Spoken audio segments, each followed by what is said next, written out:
আমাদের মামদানি সাহেব বলেছেন তিনি নেতানিয়াহুকে অ্যারেস্ট করবেন আইসিসির ওয়ারেন্টের ভিত্তিতে, যার এখতিয়ার তার নেই, কারণ আমেরিকা আইসিসির মেম্বারই নয়, আইসিসি রাটিফাই করেনি। দুই, সোশ্যাল মিডিয়া ভালোভাবে কথা বলতে পারেন তিনি, নাচতে পারেন তিনি, হাসাতে পারেন তিনি।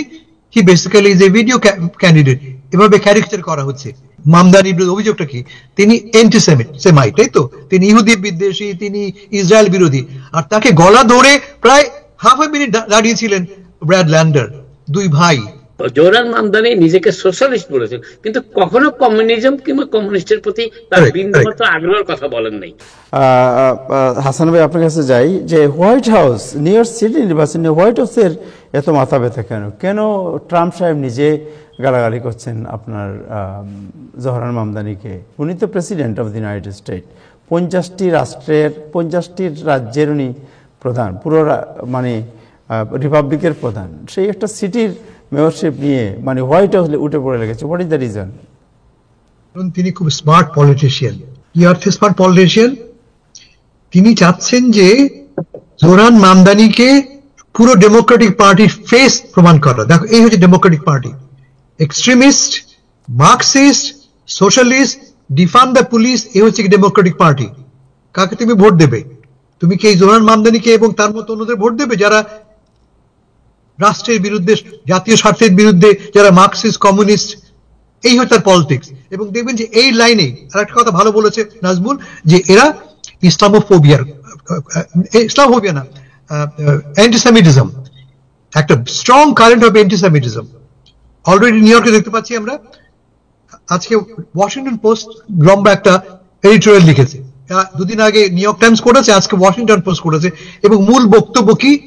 Zohran Mamdani is too dangerous for the New York City. এই যে আইডিয়াটা, হি ইজ টু ডেঞ্জারাস। কেন ডেঞ্জারাস? একাধিক কারণ।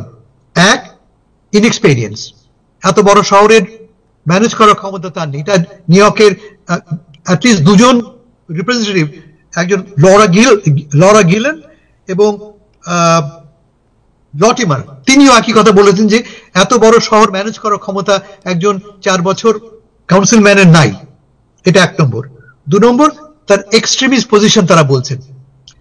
কি অর্থ এক্সট্রিমিস্ট পজিশন?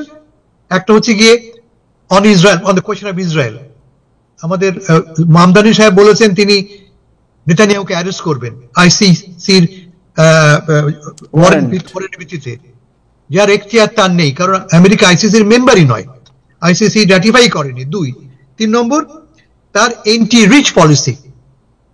যদি এই সব পরিকল্পনা বাস্তবায়িত হয়, তাহলে নিউ ইয়র্ক থেকে সব বড় লোকরা পালাবে বলে, এবং নিউ ইয়র্কের ডেফিসিট বাড়বে, কেমন ইত্যাদি ইত্যাদি ইউজুয়াল কমপ্লেন্টস গুলি তারা করছেন।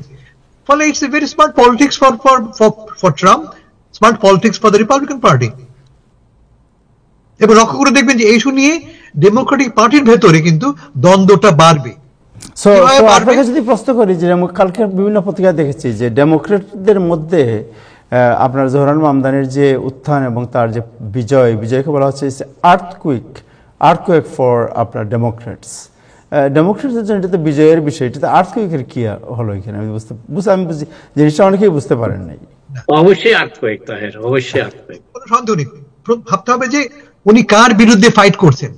একটা সম্পূর্ণ অজানা লোক, যাকে কেউ চেনে না এই নিউ ইয়র্কের প্রোগ্রেসিভ এলাকার বাইরে, সে লোকটি অ্যান্ড্রু কুয়োমোর মতো একজন লোক, যিনি 3 বার নিউ ইয়র্কের স্টেটের গভর্নর নির্বাচিত হয়েছিলেন। এর আগে তিনি মন্ত্রী ছিলেন, সেক্রেটারি অফ হাউজিং যিনি ছিলেন। তার বাবা এই রাষ্ট্রের এই রাজ্যের গভর্নর ছিলেন 2 বার। এবং তার চেয়ে বড় কথা, তার পকেটে কত টাকা তো জানেন আপনি? নিজে তুলেছে $8 মিলিয়ন, এবং তার প্যাক পলিটিক্যাল কমিটি তুলেছে $24 মিলিয়ন। এই $32 মিলিয়ন দিয়ে ফাইট করে মাত্র $8 মিলিয়ন নিয়ে মামদানি জিতে গেল। কিভাবে? বলা হচ্ছে টিকটক দিয়ে। He is a TikTok candidate. Social media ভালোভাবে কথা বলতে পারেন তিনি, নাচতে পারেন তিনি, হাসাতে পারেন তিনি। He basically is a video candidate. এভাবে ক্যারেক্টার করা হচ্ছে। ফলে একজন ওয়েল এস্টাবলিশমেন্টের ক্যান্ডিডেট, তাকে একজন অনভিজ্ঞ, একজন অজানা, তদুপরি একজন আউটসাইডার হয়টা কি, নরমালি নির্বাচনে যেতে দলের ভেতরের লোকেরা, ঠিক যেমন জিতেছিল মনে আছে আপনাদের আলেকজান্দ্রিয়া অকাসিও-কর্টেজ, তার চেয়ে বড় কথা যেমন জিতেছিলেন ওবামা, কম্পারিজনটা অনেক ক্লোজার টু ওবামা। ওবামার গুণটা ছিল কি, ওবামা একটা বড় কোয়ালিশন করতে পেরেছিলেন সবাইকে নিয়ে, রেইনবো কোয়ালিশন, সব ধর্মের, বিশ্বাসের, জাতির, ভাষার সবাইকে নিয়ে। কারণ ওবামার স্লোগানটা ছিল কি, আমেরিকা ব্লুও নয়, আমেরিকা রেডও নয়, আমেরিকা সবার। এই স্লোগানটাই ওবামা ছিল।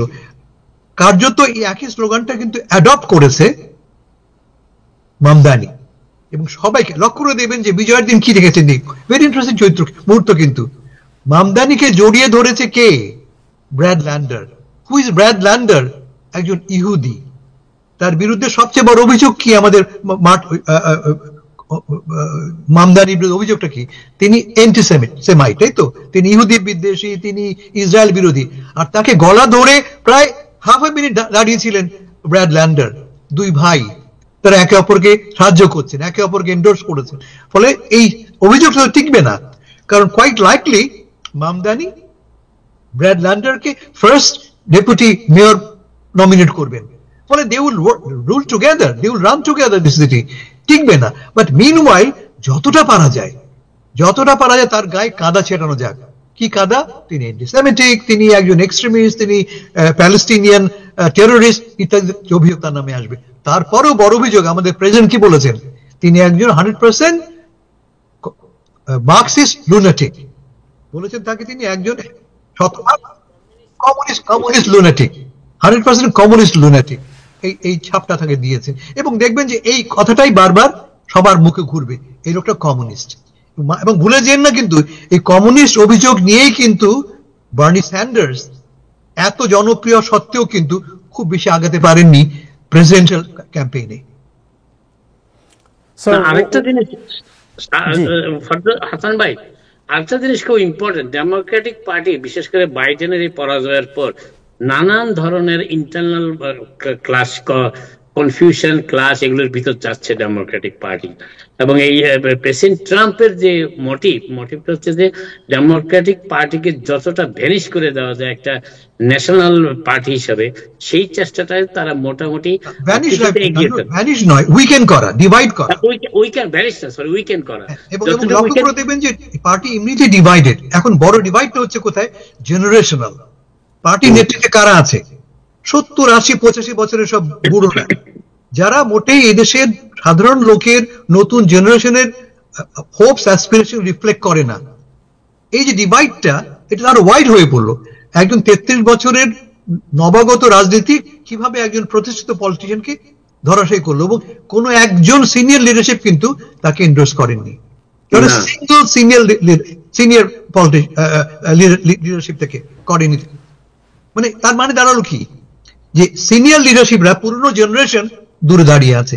যদি এমব্রেস করতো, যদি তাকে গ্রহণ করতো, তাহলে বোঝা যেত একটা ব্রিজ তৈরি হচ্ছে, একটা সেতু তৈরি হচ্ছে। তা তো হলো না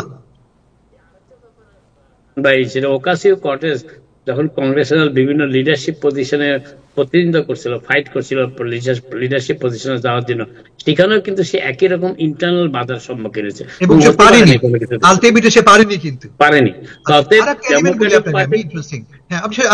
শেষ করুন, আপনি কথা শেষ করুন।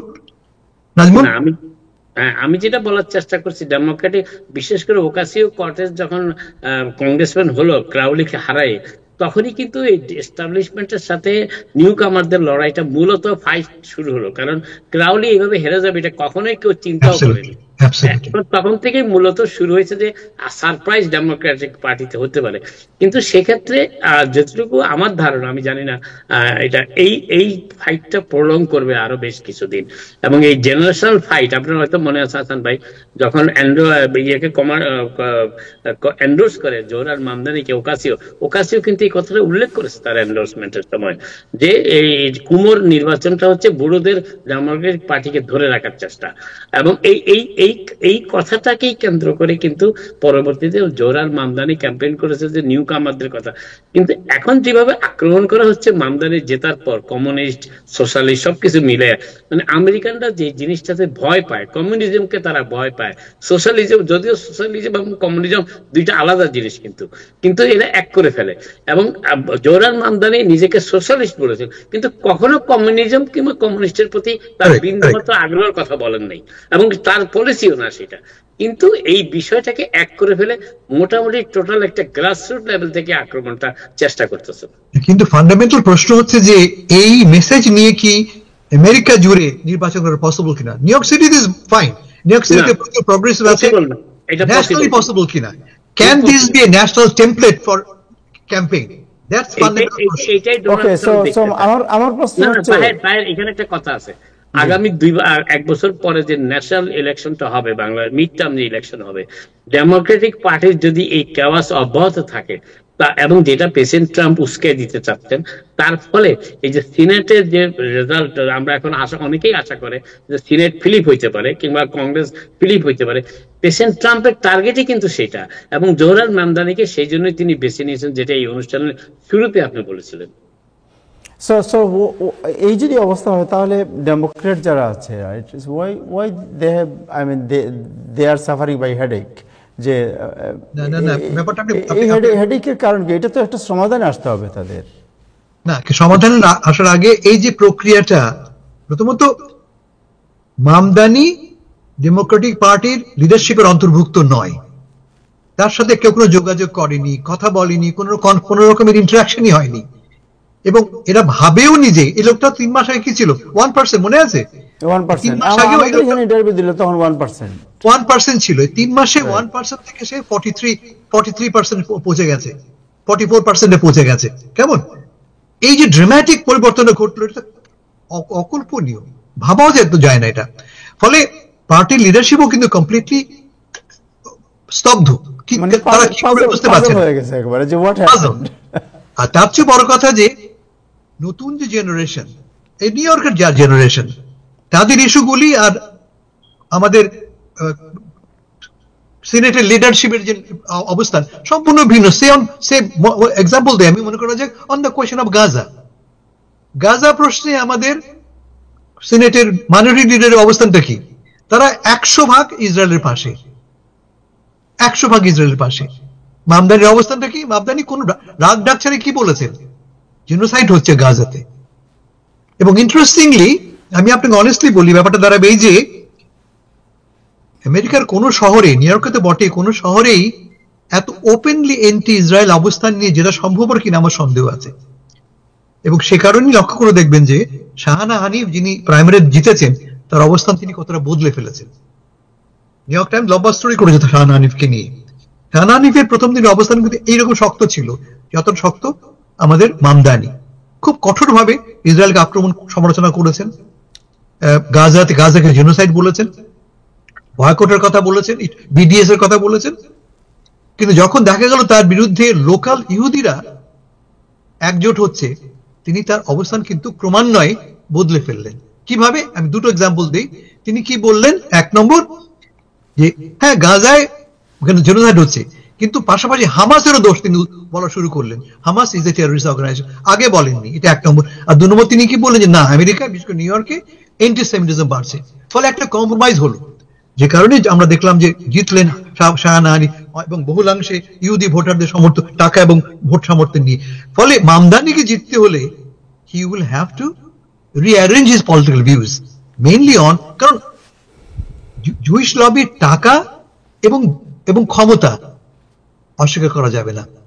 আমি একটু আগে বললাম, দুটি প্রধান পত্রিকা নিউ ইয়র্ক টাইমস এবং ওয়াশিংটন পোস্ট ইতিমধ্যেই সম্পাদক লিখে ফেলেছে, কি বলে? That he is a dangerous candidate. এবং যতক্ষণ বারবার এই কথা আপনার কানে পৌঁছবে, আপনি তো ভালো করে পড়বেন না, জানবেন না, বুঝবেন না। এই যে একটু আগে নাজমুল বললো কমিউনিস্ট ভার্সেস সোশ্যালিস্ট, জানেনও না আপনি কি জানবেন যে he is a dangerous Marxist, dangerous communist, he is a Russian agent, এই কথা তো বলা হবে তাকে। এবং তার ফলে সাধারণ ভোটাররা, কারণ আমরা তো যাদের ভোট পেয়ে প্রাইমারিতে জিতেছে, ধরা যাক সিগনিফিক্যান্ট নাম্বার অফ আউটসাইডার্স, আমাদের মতো অনাবাসী যারা, অশ্বেতকায় যারা, আর তরুণ ভোটাররা, তরুণ ভোটারদের ধরা যাক, তরুণ ভোটারদের ভোটে বুথরায় মামদানি এগুলো এখন ভাবেন আপনি 4-way ফাইটটা হবে। কুমো তো 30% ভোট পাবে, কুমোর তো 30% ভোট আছে প্রমাণিত হলো। 4 ভাগ যদি ভাগ করেন আপনি, মামদানি